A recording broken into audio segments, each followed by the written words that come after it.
Samud adalah nama suatu suku yang oleh sementara ahli sejarah dimasukkan bagian dari bangsa Arab. Dan ada pula yang menggolongkan mereka ke dalam bangsa Yahudi. Mereka bertempat tinggal di suatu dataran bernama Al-Hijr, terletak antara Hijaz dan Syam, yang dahulunya termasuk jajahan dan dikuasai suku Ad, yang telah habis binasa disapu angin taufan yang dikirim oleh Allah sebagai pembalasan atas pembangkangan dan pengingkaran mereka terhadap dakwah dan risalah Nabi Hud AS. Kemakmuran dan kemewahan hidup serta kekayaan alam yang dahulu dimiliki dan dinikmati oleh kaum Ad telah diwarisi oleh kaum Samud. Tanah-tanah yang subur yang memberikan hasil berlimpah ruah, binatang-binatang perahan dan lemak yang berkembang biak, kebun-kebun bunga yang indah-indah, bangunan rumah-rumah yang didirikan di atas tanah yang datar dan dipahatnya dari gunung. Semuanya itu menjadikan mereka hidup tentram, sejahtera, dan bahagia, merasa aman dari segala gangguan alamiah, dan bahwa kemewahan hidup mereka akan kekal bagi mereka dan anak keturunan mereka. Kaum Samud tidak mengenal Tuhan. Tuhan mereka adalah berhala-berhala yang mereka sembah dan puja. Kepadanya mereka berkorban, tempat mereka minta perlindungan dari segala bala dan musibah, dan mengharapkan kebaikan serta kebahagiaan.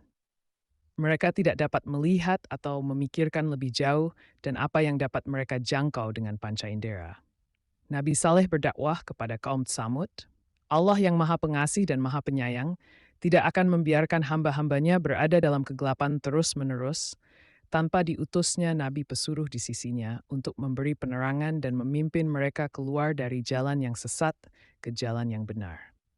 Demikian pula, Allah tidak akan menurunkan azab dan seksaan kepada suatu umat sebelum mereka diperingatkan dan diberi petunjukan olehnya dengan perantara seorang yang dipilih untuk menjadi utusan dan rasulnya.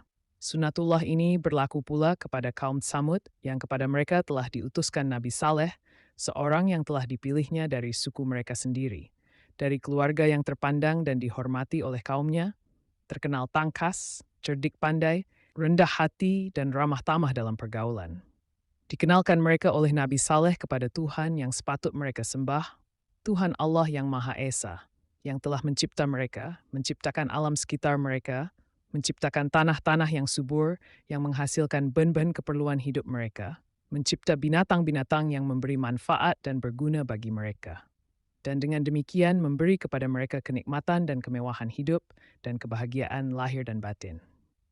Tuhan yang Esa itulah yang harus mereka sembah, dan bukan patung-patung yang mereka pahat sendiri dari batu-batu gunung yang tidak berkuasa memberi sesuatu kepada mereka atau melindungi mereka dari ketakutan dan bahaya.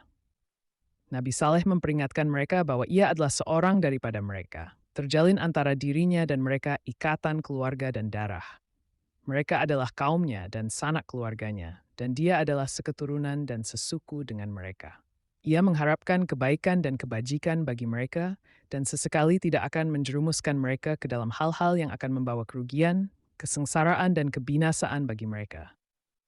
Ia menerangkan kepada mereka bahwa ianya adalah pesuruh dan utusan Allah, dan apa yang diajarkan dan didakwahkan kepada mereka adalah amanat Allah yang harus dia sampaikan kepada mereka untuk kebaikan mereka semasa hidup mereka dan sesudah mereka mati di akhirat kelak.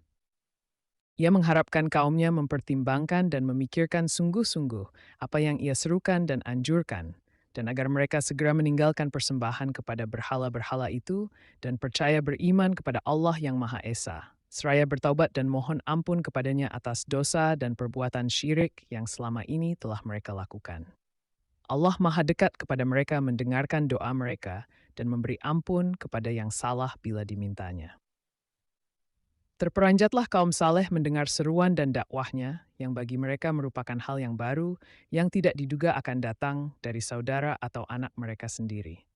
Maka serentak ditolaklah ajakan Nabi Saleh itu seraya berkata mereka kepadanya, "Wahai Saleh, kami mengenalmu seorang yang pandai, tangkas dan cerdas. Fikiranmu tajam dan pendapat serta semua pertimbanganmu selalu tepat. Pada dirimu kami melihat tanda-tanda kebajikan dan sifat-sifat yang terpuji. Kami mengharapkan dari engkau sebetulnya untuk memimpin kami menyelesaikan hal-hal yang rumit yang kami hadapi, memberi petunjuk dalam soal-soal yang gelap bagi kami, dan menjadi ikutan dan kepercayaan kami dikala kami menghadapi krisis dan kesusahan.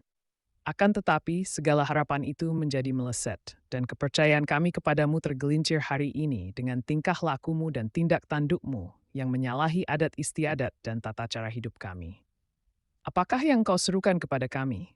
Engkau menghendaki agar kami meninggalkan persembahan kami dan nenek moyang kami, persembahan dan agama yang telah menjadi darah daging kami, menjadi sebahagian hidup kami sejak kami dilahirkan, dan tetap menjadi pegangan untuk selama-lamanya.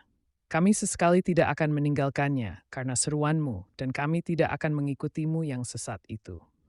Kami tidak mempercayai cakap-cakap kosongmu, bahkan meragukan kenabianmu. Kami tidak akan mendurhakai nenek moyang kami dengan meninggalkan persembahan mereka dan mengikuti jejakmu. Nabi Saleh memperingatkan mereka agar jangan menentangnya dan agar mengikuti ajakannya beriman kepada Allah yang telah mengurniai mereka rezeki yang luas dan penghidupan yang sejahtera. Diceritakan kepada mereka kisah kaum-kaum yang mendapat seksa dan azab dari Allah karena menentang Rasul-Nya dan mendustakan risalahnya. Hal yang serupa itu dapat terjadi di atas mereka jika mereka tidak mahu menerima dakwahnya dan mendengar nasihatnya yang diberikannya secara ikhlas dan jujur sebagai seorang anggota dari keluarga besar mereka dan yang tidak mengharapkan atau menuntut upah daripada mereka atas usahanya itu. Ia hanya menyampaikan amanat Allah yang ditugaskan kepadanya, dan Allah lah yang akan memberinya upah ganjaran untuk usahanya memberi pimpinan dan tuntutan kepada mereka. Sekelompok kecil dari kaum Samud yang kebanyakannya terdiri dari orang-orang yang kedudukan sosial lemah menerima dakwah Nabi Saleh dan beriman kepadanya. Sedangkan sebahagian yang terbesar, terutamanya mereka yang tergolong orang-orang kaya dan berkedudukan tetap berkeras kepala dan menyombongkan diri menolak ajakan Nabi Saleh dan mengingkari kenabiannya dan berkata kepadanya, "Wahai Saleh, kami kira bahwa engkau telah kerasukan syaitan dan terkena sihir. Engkau telah menjadi sinting dan menderita sakit gila.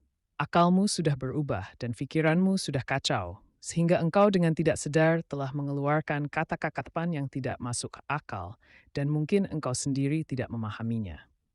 Engkau mengaku bahwa engkau telah diutuskan oleh Tuhanmu sebagai nabi dan rasul-Nya. Apakah kelebihanmu daripada kami semua, sehingga engkau dipilih menjadi rasul? Padahal ada orang-orang di antara kami yang lebih patut dan lebih cekap untuk menjadi nabi atau rasul daripada engkau.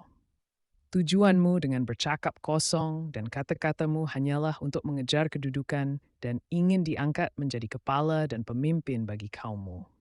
Jika engkau merasa bahwa engkau sehat badan dan sehat pikiran, dan mengaku bahwa engkau tidak mempunyai arah dan tujuan yang terselubung dalam dakwahmu itu, maka hentikanlah usahamu menyiarkan agama barumu dengan mencerca persembahan kami dan nenek moyangmu sendiri. Kami tidak akan mengikuti jalanmu dan meninggalkan jalan yang telah ditempuh oleh orang-orang tua kami lebih dahulu." Nabi Saleh menjawab, "Aku telah berulang-ulang mengatakan kepadamu bahwa aku tidak mengharapkan sesuatu apapun daripadamu sebagai imbalan atas usahaku memberi tuntunan dan penerangan kepada kamu. Aku tidak mengharapkan upah atau mendambakan pangkat dan kedudukan bagi usahaku ini. Yang aku lakukan semata-mata atas perintah Allah dan kelak aku harapkan balasan dan ganjaran untuk itu. Dan bagaimana aku dapat mengikutimu dan menterlantarkan tugas dan amanat Tuhan kepadaku, padahal aku telah memperoleh bukti yang nyata atas kebenaran dakwahku. Janganlah sesekali kamu harapkan bahwa aku akan melanggar perintah Tuhanku dan melalaikan kewajibanku kepadanya, hanya semata-mata untuk melanjutkan persembahan nenek moyang kami yang batil itu. Siapakah yang akan melindungiku dari murka dan azab Tuhan jika aku berbuat demikian? Sesungguhnya kamu akan merugikan dan membinasakan." Setelah gagal dan berhasil menghentikan usaha dakwah Nabi Saleh, dan dilihatnya ia bahkan makin giat menarik orang-orang mengikutinya dan berpihak kepadanya, para pemimpin dan pemuka kaum Tsamud berusaha hendak membendung arus dakwahnya yang makin lama makin mendapat perhatian, terutama dari kalangan bawahan menengah dalam masyarakat.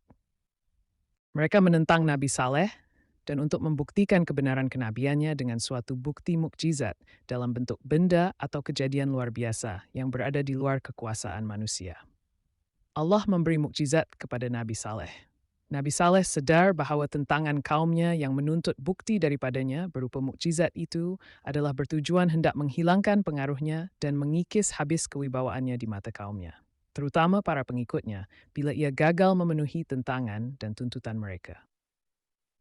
Nabi Saleh membalas tentangan mereka dengan menuntut janji dengan mereka bila ia berhasil mendatangkan mukjizat yang mereka minta, bahwa mereka akan meninggalkan agama dan persembahan mereka dan akan mengikuti Nabi Saleh dan beriman kepadanya. Sesuai dengan permintaan dan petunjuk pemuka-pemuka kaum Tsamud, berdoalah Nabi Saleh memohon kepada Allah agar memberinya suatu mukjizat untuk membuktikan kebenaran risalahnya dan sekaligus mematahkan perlawanan dan tentangan kaumnya yang masih berkeras kepala. Ia memohon dari Allah dengan kekuasaannya, menciptakan seekor unta betina, dikeluarkannya dari perut sebuah batu karang besar yang terdapat di sisi bukit yang mereka tunjuk. Maka sejurus kemudian dengan izin Allah yang Maha Kuasa lagi Maha Pencipta, terbelahlah batu karang yang ditunjuk itu dan keluar dari perutnya seekor unta betina. Dengan menunjuk kepada binatang yang baru keluar dari perut batu besar itu, berkatalah Nabi Saleh, inilah dia unta Allah. Janganlah kamu ganggu dan biarkanlah ia mencari makanannya sendiri di atas bumi Allah. Ia mempunyai giliran untuk mendapatkan air minum, dan kamu mempunyai giliran untuk mendapatkan minum bagimu, dan bagi ternakanmu juga. Dan ketahuilah bahwa Allah akan menurunkan azabnya bila kamu sampai mengganggu binatang ini. Kemudian berkeliaranlah unta di ladang-ladang memakan rumput sesuka hatinya tanpa mendapat gangguan. Dan ketika giliran minumnya tiba, pergilah unta itu ke sebuah perigi yang diberi nama perigi unta dan minumlah sepuas hatinya. Dan pada hari-hari gili unta Nabi Saleh itu datang minum, tiada seekor binatang lain berani menghampirinya. Hal mana menimbulkan rasa tidak senang pada pemilik-pemilik binatang itu, yang makin hari makin merasakan bahwa adanya unta Nabi Saleh di tengah-tengah mereka itu merupakan gangguan laksana duri yang melintang di dalam kerongkong. Dengan berhasilnya Nabi Saleh mendatangkan mukjizat yang mereka tuntut, gagallah para pemuka kaum Tsamud dalam usahanya untuk menjatuhkan kehormatan dan menghilangkan pegaruh Nabi Saleh. Bahkan sebaliknya, telah menambah tebal kepercayaan para pengikutnya dan menghilang banyak keraguan dari kaumnya. Maka dihasutlah oleh mereka pemilik-pemilik ternakan yang merasa jengkel dan tidak senang dengan adanya unta Nabi Saleh yang merajalela di ladang dan kebun-kebun mereka, serta ditakuti oleh binatang-binatang peliharaannya. Unta Nabi Saleh dibunuh. Persekongkolan diadakan oleh orang-orang dari kaum Tsamud untuk mengatur rancangan pembunuhan unta Nabi Saleh.